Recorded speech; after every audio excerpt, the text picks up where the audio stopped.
اور پھر ایک واقعہ نور الدین زنگی کے دور میں ایسا پیش آیا کہ ان کرسچنوں نے جنہوں نے باقاعدہ بیت اللہ کو گرانے کے لیے لشکر بھیجا تھا، انہی کے آنے والی نسلوں میں کچھ بدماش تھے جو کرسچن تھے، ہمارے نبی کے وجود کو نکالنا چاہتے تھے۔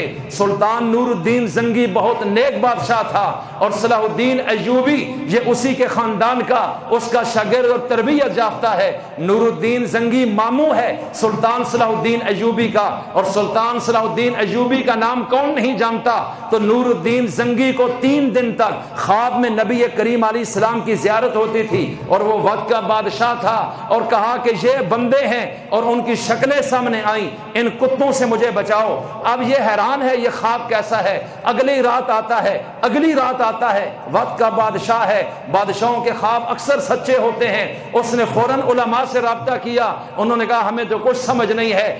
آخر کار گورنر مدینہ کو اس نے خط لکھا کہ فلاں تاریخ کو میں مدینہ میں آ رہا ہوں، اور پھر وہ اپنے لشکر سمیت پہنچا۔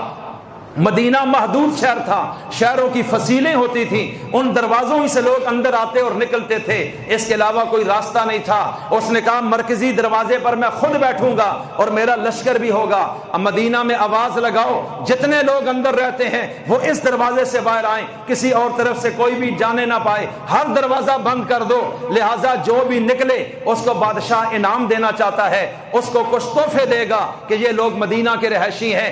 اب نکلتے گئے، انعام لیتے گئے، اور بادشاہ شکلیں دیکھتا تھا کہ جو خواب میں دکھائی گئی ان میں سے کوئی نظر آئے تو میں اس کو گرفتار کر لوں، لیکن سارا مدینہ خالی ہو گیا اور کہیں سے کوئی وہ شکل نظر نہیں آئی۔ اس نے پوچھا کوئی اور بندہ رہ تو نہیں گیا؟ لوگوں نے کہا جی ہاں، قبرستان میں خیمہ ہے، وہاں کچھ اللہ والے ہیں، لمبی داڑیاں، تسبیحاں، درود شریف، استغفار، وظائف جیسے آج کل چل رہے، اس دور کی تسبیحات وہ کر رہے ہیں، لیکن وہ اتنے اچھے لوگ ہیں، لوگوں کے لیے دعا کرتے ہیں، ان کو دنیا سے غرض نہیں ہے اور بس ان کو زمانے سے کوئی پرواہ نہیں ہے۔ تو جناب ان کو بتایا گیا، وہ کہتے ہیں ہمیں دنیا کی کوئی طلب نہیں ہے، ہم کوئی انعام بادشاہ سے نہیں لیتے، ہماری روشنی تو اللہ کی طرف سے ہے۔ بادشاہ نے کہا ان کو پکڑ کے لاؤ، ان کو بھی تحفہ ملے گا۔ اب جب ان کو لایا گیا تو یہی وہ شکلیں تھیں جو خواب میں نبی کریم علیہ السلام نے دکھائی تھیں۔ نور الدین زنگی کو کہا ان کو گرفتار کر لیا جائے اور مجھے ان کی رہائش پر پہنچاؤ۔ کہا یہ خیمے میں رہتے ہیں،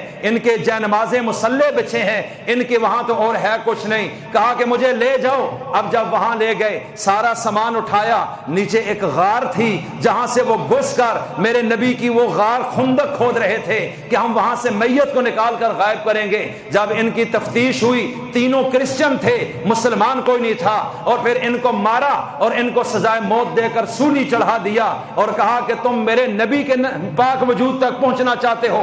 نور الدین زنگی کے بارے میں لکھا ہے، یہ حضور سے صدیوں بعد واقعہ پیش آیا، آپ گوگل پہ سرچ کریں آپ کو ملے گا۔ تو میں عرض یہ کرنا چاہتا ہوں، اب سلطان نور الدین زنگی جو عشق رسول سے بھرا ہوا تھا، اب وہاں سے وہ غار میں داخل ہوا، اور یہ لوگ کیا کرتے تھے، کئی ہفتوں اور مہینوں سے یہ کام کر رہے تھے، اور کافی فاصلے سے یہ قبرستان میں خندق کھودنا شروع کی، اور جو مٹی نکلتی یہ قبروں کے اوپر ڈالتے، اوپر مصلے اور جنمازے بچھا دیتے کہ کسی کو نظر نہ آئے، اور ظاہری طور پر یہ دین کا لبادہ اوڑھا ہوا تھا اور مشن ان کا کچھ اور تھا۔ ذہن میں یہ تھا کہ جب ہم ان کے نبی کی میت کو جب غائب کر دیں گے تو پھر اس کے بعد ہم دنیا میں کہیں گے کہ ادھر کوئی شخص ہے ہی نہیں، یہ کس کی قبر پہ آ کے سلام پڑھتے ہیں، اور جب ہم کہیں گے اگر کوئی ہے تو کھودو، اگر نکلے تو ہم کلمہ پڑھ لیں گے، جب کھودا جائے گا تو ہوگا تو کچھ نہیں۔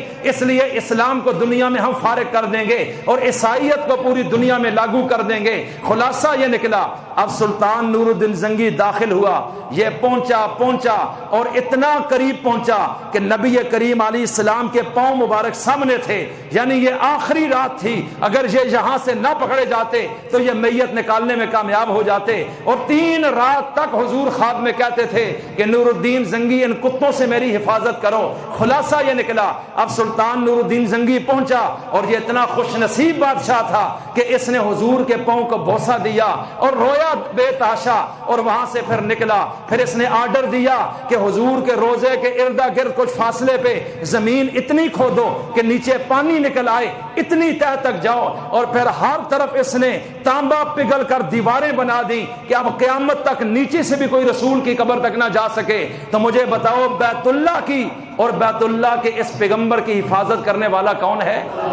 اس لیے اللہ نے کہا میں بھیج رہا ہوں, میں بچاؤں گا بھی, میں تمہارا نام بھی اٹھاؤں گا, کیونکہ اسلام سچا مذہب ہے. اور مسلمان وہ خوش نصیب ہے جس کی نسبت اس گھر کے ساتھ, اس نبی کے ساتھ ہے. اللہ تعالی ہمیں تا دم مرگ بیت اللہ کے ساتھ بھی اور اپنے نبی کے ساتھ بھی جڑے رہنے کی توفیق عطا فرمائے. وما علینا الا البلاغ المبین.